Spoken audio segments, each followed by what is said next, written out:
Hello and welcome to a short webinar where I'll run through the features, new enhancements and new modules in Cygnus version 5 released in February 2021. Okay, so let's go through some of the fixes and minor changes. We'll cover off enhancements and we're excited to announce that we have a couple of new modules as well in this version of Cygnus.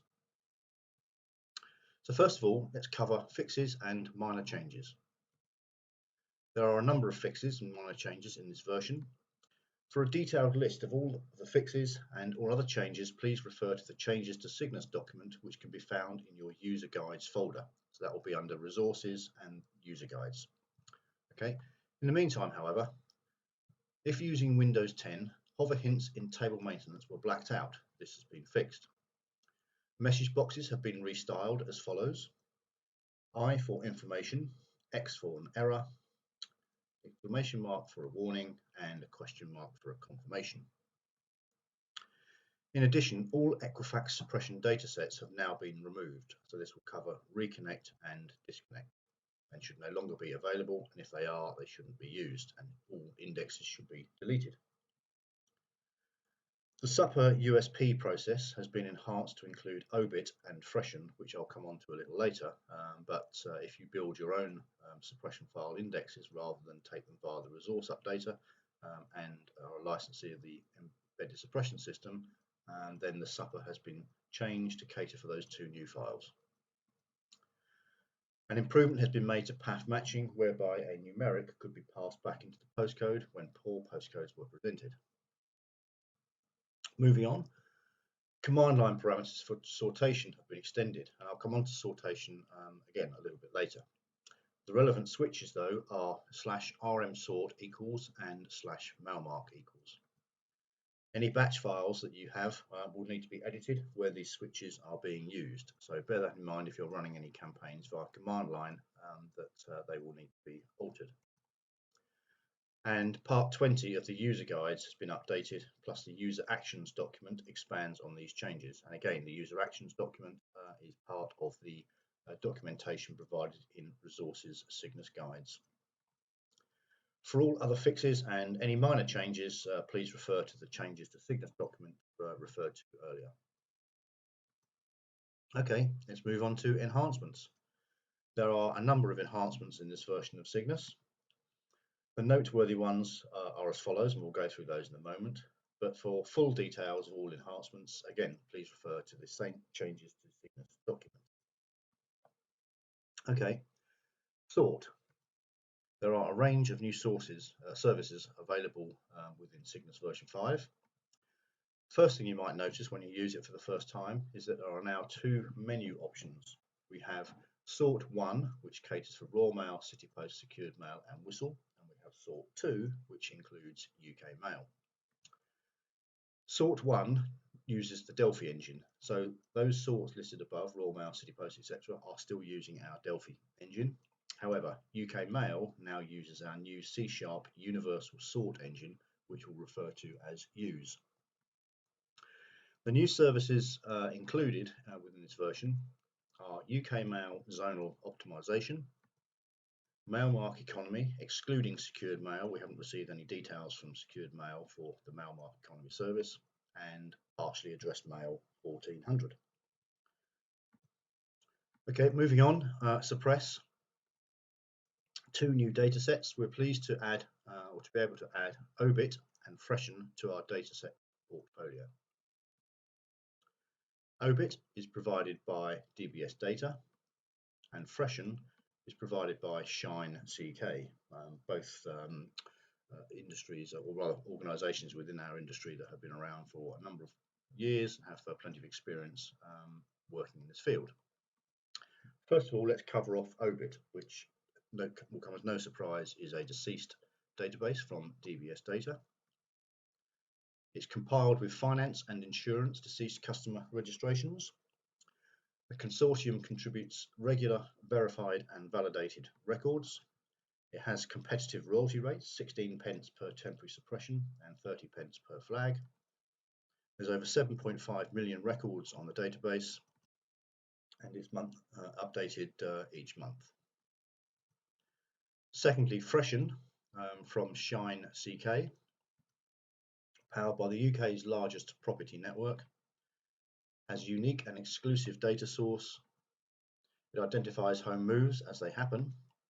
It reduces oversuppression, confirmed whole house moves, uniquely placed to pick up rental property movers, and the contributors include Zoopla, Uswitch, Money, Prime Location and Smart New Homes, amongst others.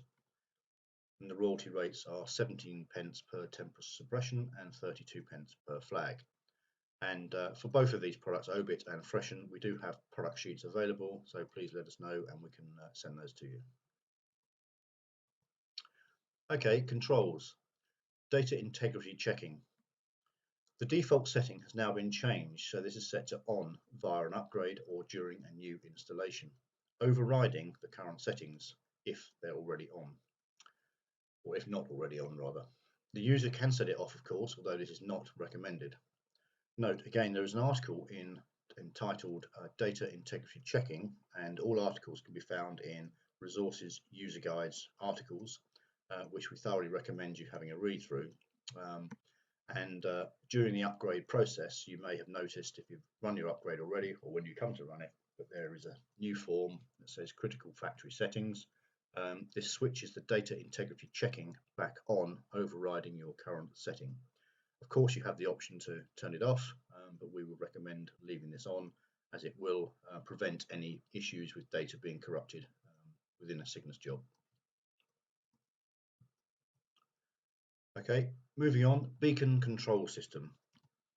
A couple of things to note here. Cygnus is not ideally suited to automated processing. However, Cygnus jobs can be automated via command line, as you all know. The beacon control system will provide almost real-time information about the status of a job or jobs as it runs. You can view the status of these jobs as they run via the beacon viewer. And jobs can be killed if processing halts to enable queued jobs to run. And there are settings to do with how long a Cygnus job or a Cygnus session is not moving or dead. So you can have the option to kill that via settings if need be. And multiple sessions can be viewed simultaneously. So if you do have a number of jobs running, you can view them. Again, all set up to be networked. You can view multiple sessions at the same time. Okay, so getting set up. In your system settings, there is a section called Beacon Settings, and on the right hand side you can see the typical area within Cygnus. First of all, you need a unique username or machine identity, and in my case it's MCD laptop. You also need a path to where the status information is held, and as you can see here, my beacon path is C_Cygnus /beacon. You'll then need to activate the beacon for command line processing and or interactive. You can have neither of course, or both set on, and those settings are just there. And if you wanted to set it on interactively from within the GUI itself, the process flow, then there's a button there on the toolbar at the top, which you click to activate the beacon. And on the command line, you just need the switch present that says /beacon. Okay, so viewing the status in the beacon viewer. In the folder C program files software bureau Cygnus n.n.n, which has to be of course the current version, you'll find an executable called CY beacon. Launch this application to view the status of jobs, and the information is contained within an ini file, which is updated as the job progresses when you have CY beacon launched. The updated contents of this ini file are then displayed, reporting on the progress of the job as per the window on the right hand side, which we'll cover off in a little bit more detail on the next slide. Okay, viewing the status in the beacon viewer. So this is what you would see as a job is running. So the user, as you can see, is MCD laptop. The client and job details are also displayed. In my case, it's the software bureau, job description beacon, and the job ID. The status is that this job is actually currently running. And the current process is a data download, and the file being downloaded is called benchmark 100K, and the current phase is downloading, and the current progress is 22%. So it's been running for 1 minute 32 seconds and has currently downloaded 22,272 records. And then a little bit of information about process time. It starts at 12:01 and 37, and the current phase, as you know, download has a number of phases before it starts the actual downloading the data itself. Starts at 12:01 and 38. And the last flash is the last time that the beacon viewer polled the ini file for an update.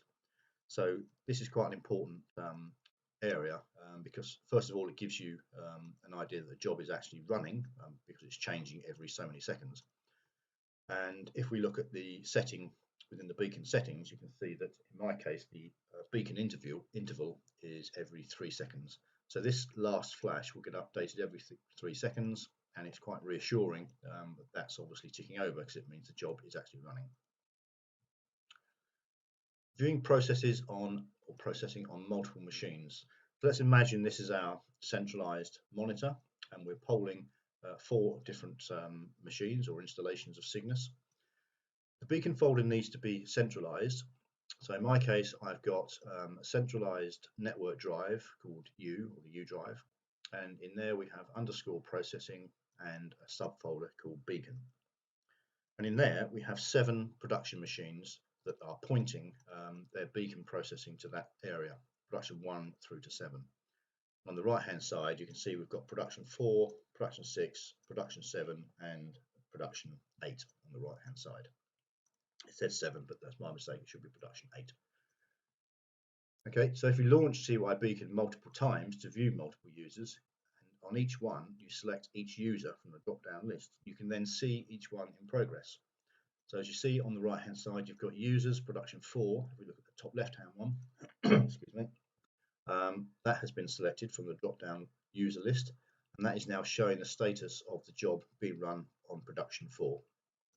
So this gives you a really good overview of what's happening in real time across your production network. Okay, new modules. We have 2 new Cygnus modules in version 5. They are the router and a module called link. So let's cover those off, starting with the router. The router is used to channel processing down a particular route, hence the name. And what it does is it works on similar to a splurge in a way in that you can set a condition that will say if it meets this condition then send the data down this route. If it doesn't meet that condition, send it down a different route. And as you can see, here's a process flow and we have a router module sitting along the flow. On the right hand side you have the router settings. So in our case it's volume, and the operand is greater than or equal to and a volume of 4,000. Now if we look back at our process flow we can see we've got 10,000 records. So the router excuse me, in the middle is sending our data down the top row, top process flow because we have more than 4,000 items in our records in our data file. Now if the case wasn't true, if we had less than 4,000, then obviously the number of records going into our process flow in this case is 3,000, and that takes our processing down the other route where perhaps as a scenario you might just export for standard tariff mailing, whereas the previous process flow shows it being mail sorted and then output for printing. Okay, there are a number of different settings or options within the router.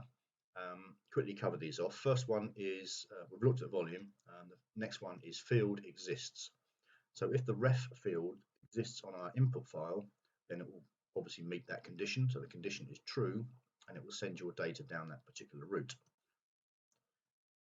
If a field value is F in the gender field, so the first box is the field and the second box is the value contained within that field, then again the condition is true, so the data will flow down that particular route. It's worth noting at this point that this is interrogating the very first record in the file. So if the field exists, then obviously it will be across all records. However, if the field value of F is present in the gender field, then it's the condition is true only on the first record. Okay, so if the second record happens to be M, it doesn't matter. All the data will still go down the top route in the case of the visual beforehand, because the gender in the first record is set to F. The next setting is input name. So if the input name is P1_PAFT, then again the condition is true. The next one is condition set. Now I won't go into conditions during this webinar, but there is again an article about setting conditions which might be worth a read if you want to look at setting conditions as part of some processing. And likewise with parameters. Within Cygnus there's a drop down for parameters. In our case we're using parameter 1 with a value of F, and again there is an article that covers the parameters, which can be very powerful, along with conditions, can be very powerful in terms of processing your data through Cygnus. And finally, day of the week. So if you're running the job on a Thursday, then the condition is true, so it will go down one flow, and if it's not a Thursday, of course the condition is false, so the data will flow through another area of your job. Okay, link, the next new module. The link module can be used to ensure processing occurs in the desired order. Now, if we look at this process flow, which is in a zapped state, so it's ready to run, you'll notice that in the middle we have a link module, and that link module joins the top part of the processing with the bottom part of the processing. And the fact is that the bottom part cannot run until the top part has been refreshed, because the link module is directing that process flow in that order. So first thing you'd see when you run this job is that the download, you would download suppressed data from the previous run. Now that will become a little bit obvious as we work our way through this process flow. You will then build those indexes through the build house suppression process. So it builds matching indexes and adds to the house file. And we now come to the link module, which is a passive module. It doesn't do anything other than it's just there to direct the processing. So the link module then connects this processing to the next part. We then have our next batch of customer data. If we imagine this job is being run on a daily basis, and that customer data, which now contains 102,000 records, is downloaded into our job. We then run that against whichever industry suppression files you desire. Let's imagine we're running that against deceased files, and of course house suppression files. Now, if the records didn't match, or any records that didn't match, they will go down this top row here, and they'll be mail sorted, checked out, and exported for mailing. Those records that match, however, will be split into any records that match the house file and any that match an industry suppression file. And those industry suppression file matches will then go through the checkout module, be exported, and as you see the arrow, will then go back into the job for tomorrow's run. So they get added to our house suppression file, and then the next process will be importing those house suppression matches back into the job tomorrow, run it through the USP suppression index builder, and go through the process flow again. So you can see it's a circular process, and the link module is just there to force all of the processing in the correct order. Okay. Again, any more information on that, then obviously there's an article in the user guides folder, plus obviously give us a call. Okay, so what's on the horizon? We will be completing the migration of our sort services to the universal sort engine. The next one is Whistle. And any enhancements, improvements and fixes as they arise. So if you do have any suggestions or anything occurs to you that might be an improvement to Cygnus, then by all means let us know. We'll try and get those into future versions. But for now, many thanks for watching. And if you have any questions, as I've said, please drop me an email, mark.dobson@softwarebureau.com. So many thanks for your time, and have a good day. Thank you.